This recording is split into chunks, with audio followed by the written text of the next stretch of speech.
Michael Carter always valued the quiet of his home at the end of a peaceful street. It was his sanctuary.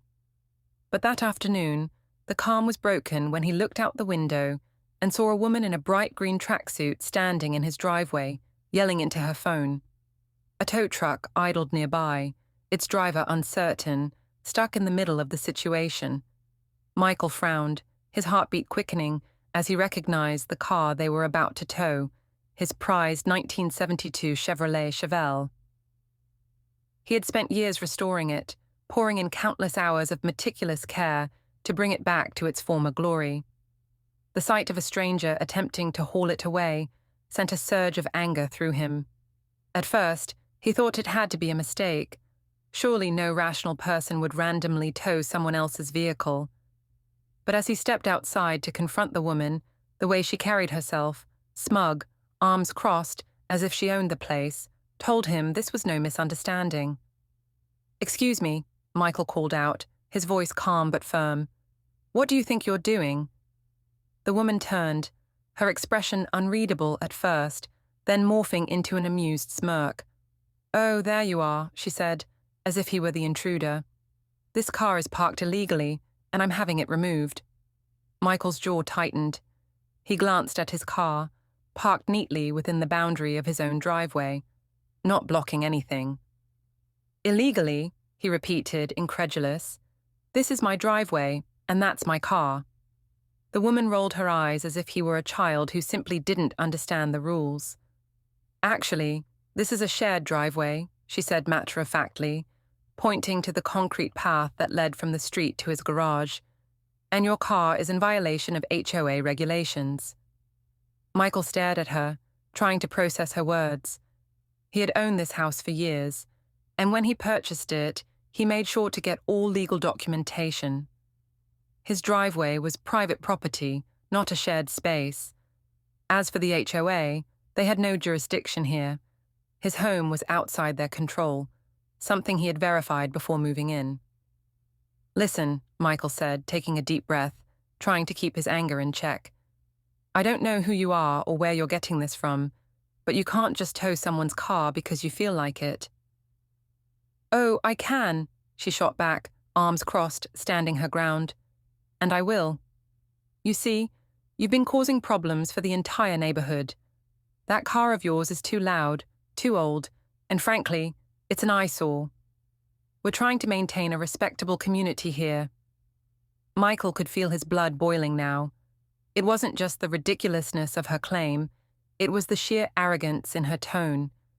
She actually believed she had the authority to dictate what he could and couldn't do on his property.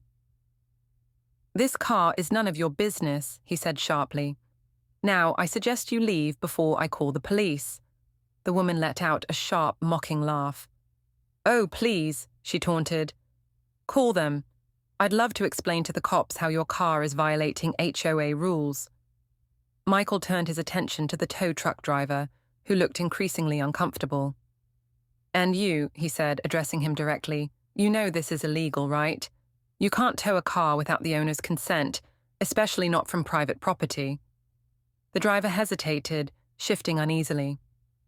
"Look, lady," he said, directing his words to the woman. "I don't want any trouble. Are you sure this is okay?" "It's fine," she snapped, her voice sharp enough to cut glass. "I already called the HOA president. They approved it. Just do your job." Michael took another deep breath, steadying himself. This wasn't just about the car anymore. It was about standing his ground against someone who thought they could push him around. "The HOA doesn't own this property," he said, stepping between her and the car, his voice unwavering. "And if you so much as touch this vehicle, I will make sure you regret it." For a moment, the world seemed to pause. The woman's smirk faltered as she realized Michael wasn't going to be intimidated. There was a flicker of something in her eyes, frustration, maybe even doubt. Then, after a tense silence, she jabbed a finger in his direction. "You'll regret this," she hissed. With that, she turned on her heel and stomped toward the street. The tow truck driver, clearly relieved to be out of the situation, mumbled an apology before following her. Michael stood there, heart still pounding, watching as they drove away. But as much as he wanted to believe that was the end of it, he knew better. This wasn't over, not by a long shot. The uneasy calm didn't last long. The next morning, Michael woke up to find a note taped to his front door.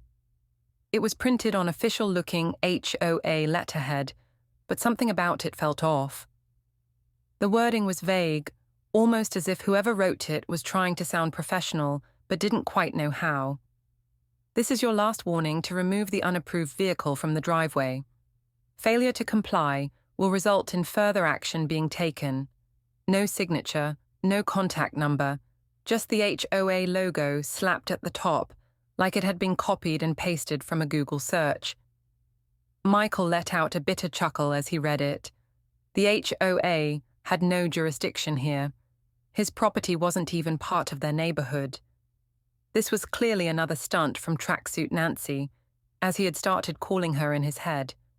Instead of intimidation, the note only strengthened his resolve. He wasn't about to be bullied out of his own rights. That afternoon he noticed her again. Nancy standing across the street, arms folded, her gaze locked on his driveway. She wasn't even trying to be subtle. Every time he stepped outside, he could feel her watching him. Her piercing stare followed him, like a hawk tracking its prey, waiting for the right moment to strike. Michael had dealt with nosy neighbors before, but this was something else. This woman was obsessed. He needed proof. That evening, he installed a security camera above his garage, angling it to get a clear view of the driveway. He had a feeling this wouldn't be the last time she tried something. And he was right. The next morning, another note. This time, it was stuck to his windshield. Notice of violation. Your vehicle is in non-compliance with community standards. A fine of $500 will be imposed if it is not removed within 48 hours. Michael shook his head, torn between amusement and disbelief. She was really trying to push this HOA angle, despite having no actual authority. As the days passed, the harassment continued. Nancy kept her vigil, always lurking, always watching. Then came the staged complaints. First, a call to the city, claiming Michael's car was abandoned. An inspector arrived, looked at the pristine, obviously functioning vehicle, and rolled his eyes before leaving. Then another call, this time to noise control, saying his car was disturbing the peace. Michael hadn't even driven it in 2 days. It was almost funny how desperate she was. Almost. One evening, just as he was about to head to bed, a faint noise from outside caught his attention, a soft clink, like metal tapping against metal. Michael's stomach twisted. Grabbing his phone, he crept toward the window and peered outside. His breath caught. There she was, Nancy crouched by his car, a pair of bolt cutters in her hands. Adrenaline surged through him. Throwing open the front door, he stormed outside. "Hey," he barked, "what the hell do you think you're doing?" Nancy jumped to her feet, startled, the bolt cutters dangling in her hands like a smoking gun. "Oh," she said, feigning innocence. "I was just checking." "Something." Michael folded his arms. "Checking what?" "Making sure your car isn't leaking oil all over the driveway," she said smoothly, regaining her composure. Michael narrowed his eyes. "You were trying to cut the lock on my wheel clamp." Her eyes flickered with something. Anger, annoyance, maybe even embarrassment. But then, like flipping a switch, she straightened up and crossed her arms. "Go ahead," she said smugly. "Call the police.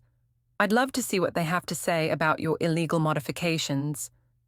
Michael's jaw clenched. "Illegal?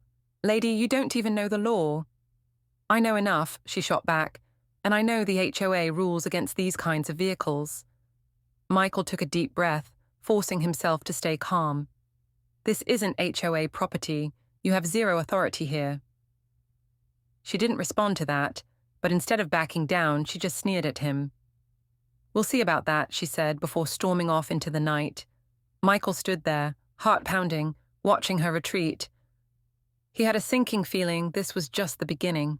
Michael woke up the next morning expecting to feel some sort of relief. He had caught Nancy red-handed with the bolt cutters. Surely, after being confronted, she would back off. He was wrong. As soon as he stepped outside, his heart plummeted. His beloved 1972 Chevrolet Chevelle, the car he had spent years restoring, pouring his blood, sweat, and soul into, was vandalized. Deep, jagged scratches ran along the driver's side door. The kind of scratches that didn't happen by accident, the kind that someone deliberately carved in with pure, spiteful intent. Michael's hands clenched into fists. He didn't need to guess who had done this. His jaw tightened as he stormed back inside and pulled up the security footage from the night before. His stomach churned as he fast-forwarded through the timeline. Then, there she was.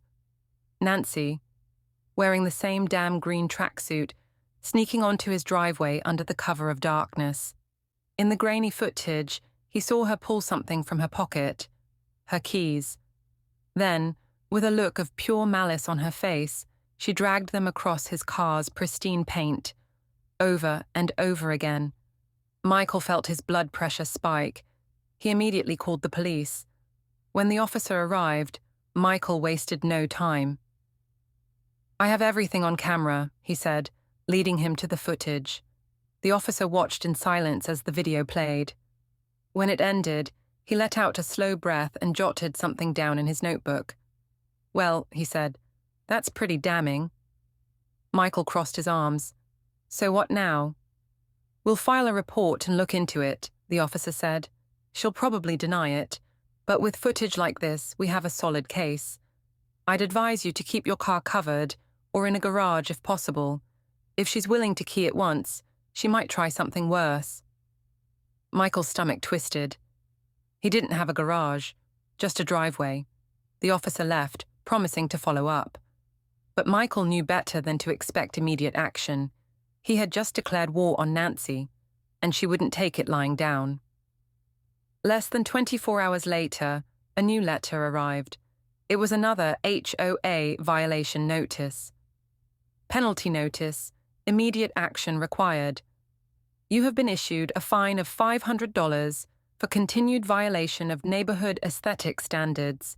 If the vehicle is not removed within 48 hours, further action will be taken. Michael let out a humorless laugh. She was doubling down. Did she have actual connections to the HOA, or was she just making these letters up?